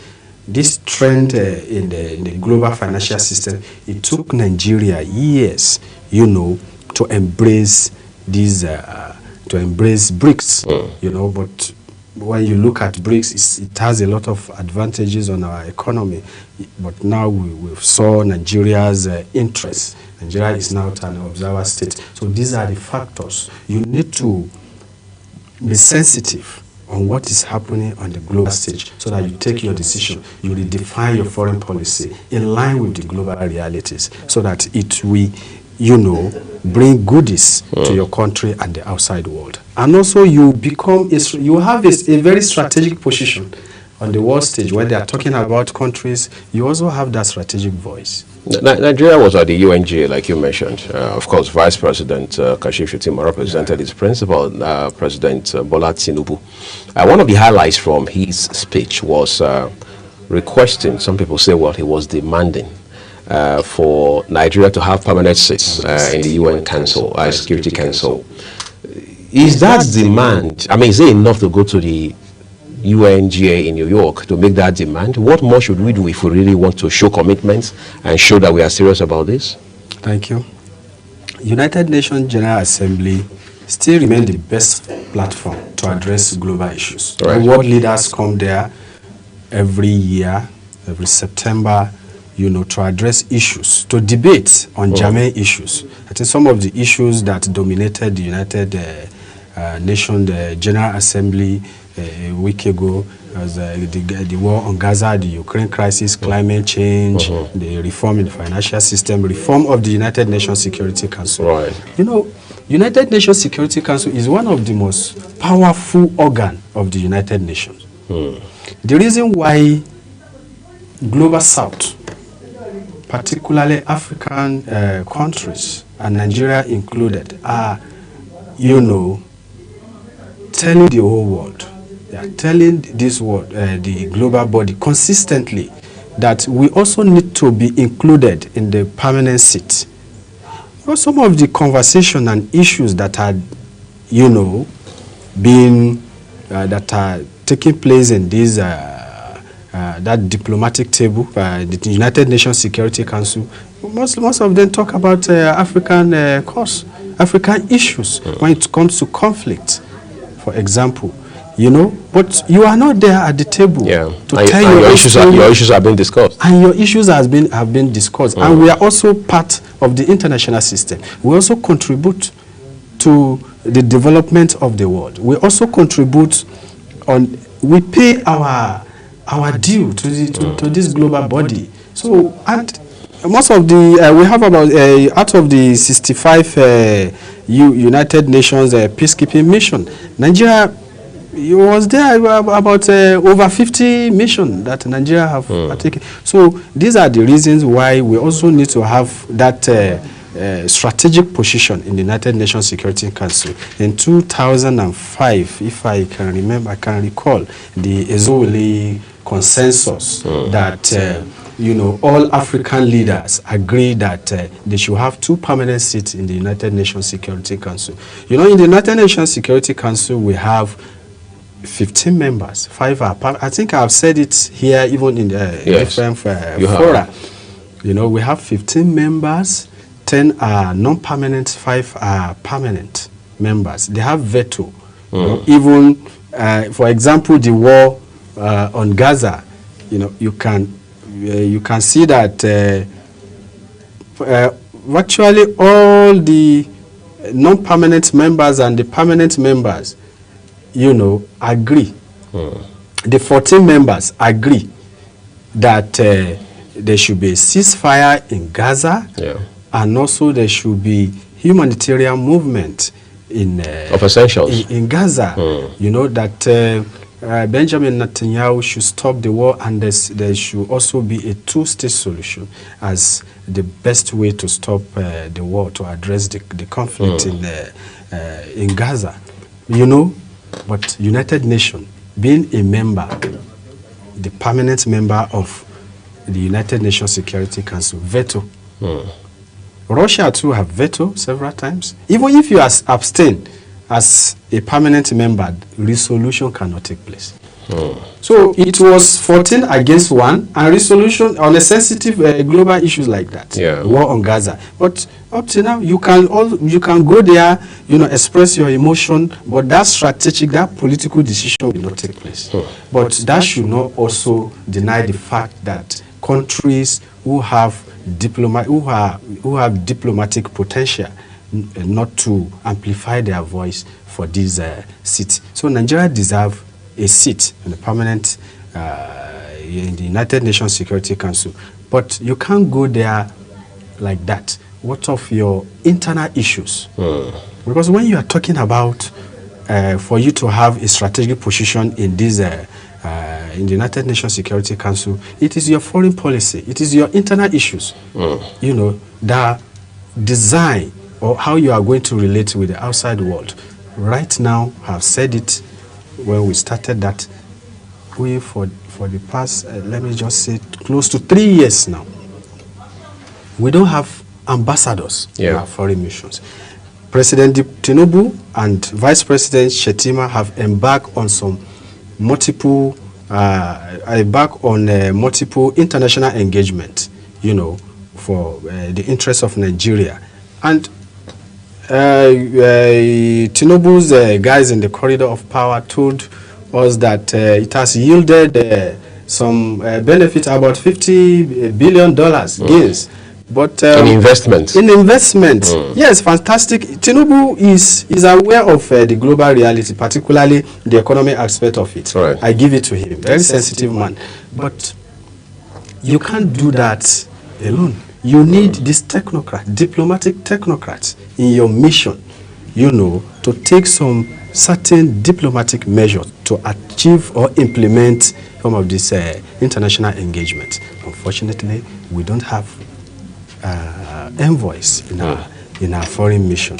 And strategically, if you want to have a permanent seat in the United Nations Security Council, you need representative, substantive representative. Although we have charged their affairs in our foreign mission, but they don't have that political cover like full-fledged ambassadors. Because as an ambassador, when you are engaging with the host country's president, he or she sees you as the president of your country. Right. So there are some certain decisions that they don't disclose it to junior diplomatic officers. Right. So I think I will advise the current president of Federal Republic of Nigeria to please deploy our diplomats to our international areas.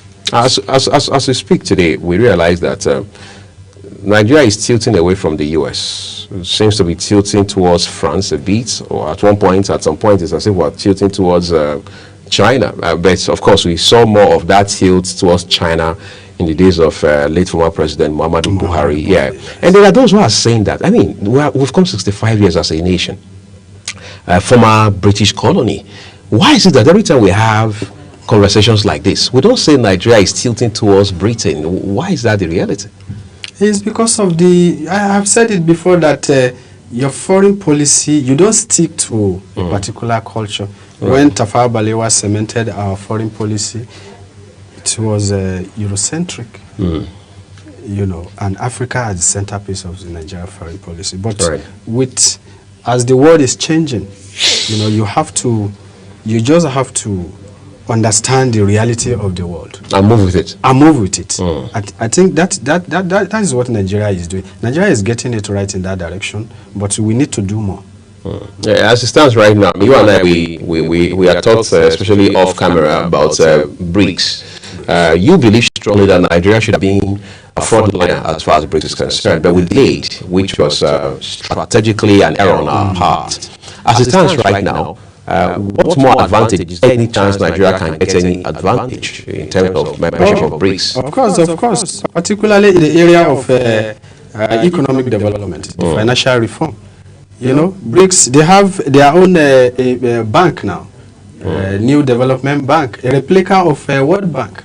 You know, before now, we borrow money from IMF and World Bank with outrageous interest. They even give you these loans with condition. Right. They give you loans with condition, even targeting your sensitive institutions, health, education, security, and among others. So there is a shift now. After the end of the Cold War, you know, we have shifted from that unipolar system in the world to a multilateral,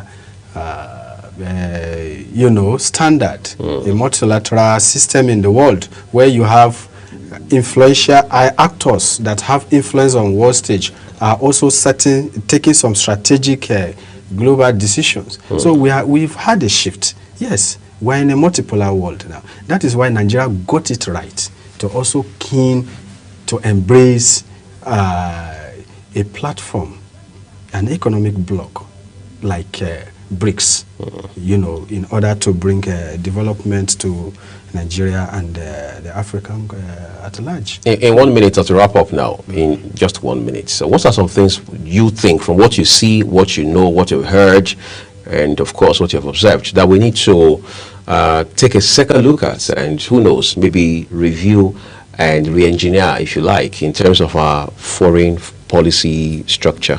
Yes, it's very important to rejig our foreign policy. When you look at President Tinubu's foreign policy direction, is on 4 Ds. He stands on 4 Ds. You know, Ambassador Maitama Yusuf Tuga call it 4 Ds. He call it 4 Ds because the Ds is number 1 is development, democracy, diaspora, and demography. You know, these are sensitive apparatus for our foreign policies, our foreign policy. You know, that is President Tinubu's foreign policy direction. So there is a need to review in order to achieve these aspirations.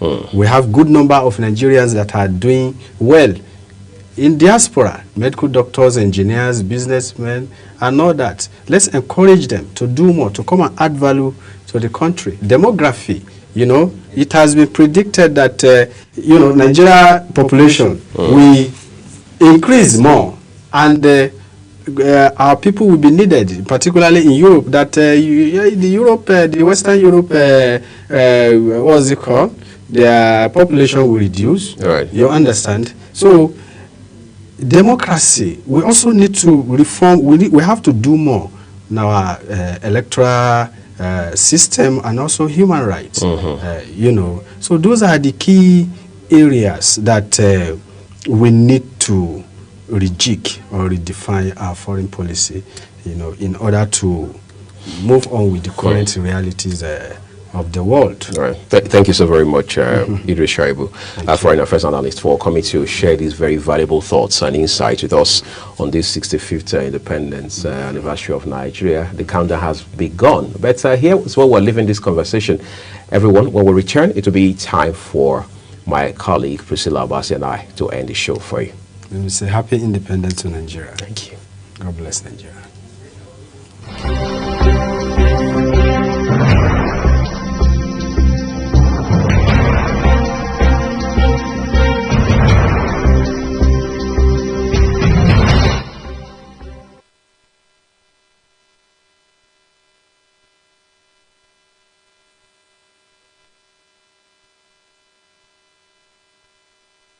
Nigeria at 65, a nation rich in culture, heritage, and resilience. From the banks of the River Niger to the hills of Jos, from the bustling streets of Lagos to the peaceful plains of Sokoto, Nigeria stands tall, united by hope, straightened by diversity. 65 years, the green and white flag rises high, a symbol of freedom, a promise of self-determination, a call to greatness. Through trials and triumphs, challenges and changes, Nigeria remains unbroken.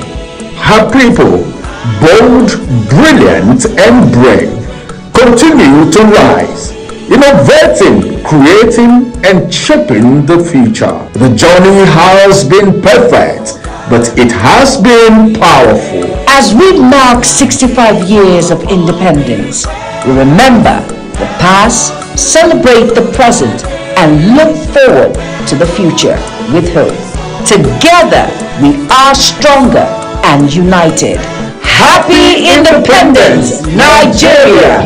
This message is brought to you by Global Television.